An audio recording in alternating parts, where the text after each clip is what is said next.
Apenas o primeiro despertar, o lampejo inicial da consciência sem pensamento, acontece por graça, sem nenhum gesto da nossa parte.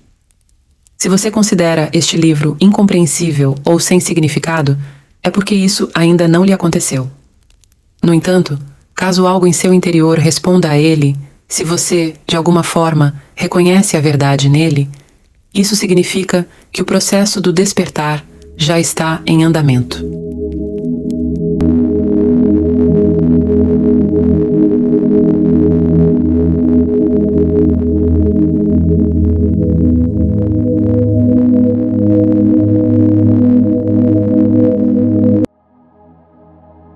Sejam bem-vindos. É bom tê-los aqui novamente. Para melhor compreensão, é aconselhado ouvir o vídeo anterior, parte 1, mas siga a sua intuição.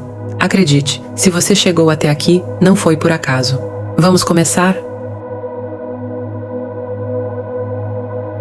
Os espíritos, ao trilhar a sua jornada pelo caminho da evolução, são comumente confrontados com seres malignos. Entretanto, o próprio mal faz parte do propósito divino, pois através desta experiência é possível analisar como reagiriam os seres que antes não conheciam esse seu lado. Todos têm esse lado, o mal, porém ainda não haviam tido a chance de despertá-lo. A vontade do Grande Pai é que todos os seres se apresentem na íntegra, sem máscaras, e esse é o propósito dele. Suas ações mostram o quanto os seres são suscetíveis, pois ainda são ingênuos, não sabem se defender e assim facilitam a evolução. Entretanto, o que Deus requer do espírito é mais afinco, força, vontade, sentimento e coragem. Para despertar essas qualidades se faz necessária a dualidade. Assim, os seres descobrem suas próprias vontades e seus conflitos. Vencendo esses obstáculos, alcançam a evolução. Dessa forma, se originou o lado mau e obscuro que todos os seres possuem. Mas o que devemos lembrar é que tudo tem um propósito. É este o lado que nos possibilita a evolução ou a degradação, pois se não o conhecêssemos, não saberíamos as diferenças entre o certo e o errado, seríamos inconscientes e não encontraríamos uma razão maior para acreditarmos, lutarmos, amarmos e ter fé. Nada que o Grande Pai criou é imperfeito, e tudo serve a um propósito. É para que todos entendam melhor o que é o espírito e a sua influência nos seres que ainda se encontram na forma material. O espírito é a forma mais pura e inteligente que temos. Em si, ele já é perfeito, porém, para voltar ao corpus universalis, o corpo do Pai, ele tem que passar por inúmeras fases de transformação, e são essas fases que vão contribuir para a sua evolução. O fato dele ser puro, inteligente e perfeito não significa que ele já tenha alcançado o estado de perfeição.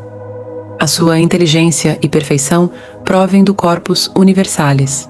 Agora, ele terá que demonstrar através da sua evolução física, onde ele deixa o corpus universalis para avançar no caminho que conduzirá novamente a ele.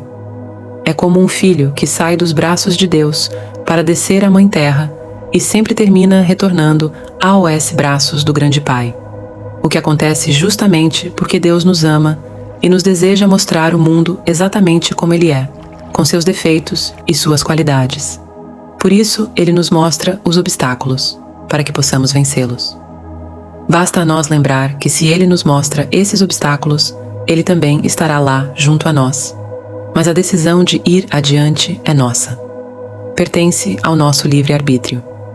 Fez-se necessário criar um elo entre o espírito e o corpo físico, pois o espírito não podia ser traumatizado ou correr o risco de perder tudo que já havia alcançado, o que ocorreu no início da humanidade. A partir de então, ele se encarregaria de evoluir da melhor maneira possível o corpo físico e a alma. Para isso, ganharia um campo de força que o manteria limpo, sem contaminações. Assim, só terá que evoluir os dois corpos e o primeiro corpo, o próprio espírito, mas terá que usar apenas a inspiração. Como um professor, ele teria a obrigação de ensinar o aluno até que esse chegasse ao seu estágio. Assim, juntos, se tornariam um só. Não seria negado ao espírito sentimentos, mas como ele não sente dor, frio ou fome, teria então que haver uma maneira da matéria corrigir seus erros após a morte, e essa maneira só será possível através do segundo corpo, a alma.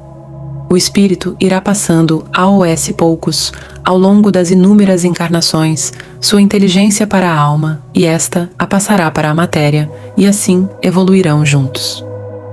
Quando a matéria avançar para o fim do aprendizado, finalizará o seu estágio terreno. Essa é a obrigação do espírito. Além de ser o condutor da vida material, a missão dele é acertar suas falhas, evoluindo seu corpo material e a alma ao seu estágio. Acontece que isso não é fácil. Mais difícil é os seres entenderem essa divisão e a necessidade dela. Quando o espírito consegue evoluir sua alma e matéria, ele não precisa mais de reencarnação. Chegando nesse estágio, a alma se une ao espírito e ele então passa a esperar a evolução dos outros espíritos terminar neste planeta. Porém, isso não quer dizer que ele irá paralisar, muito pelo contrário, ele passa a orientar várias almas que se encontram nos lares espirituais, além de outros trabalhos de assistência.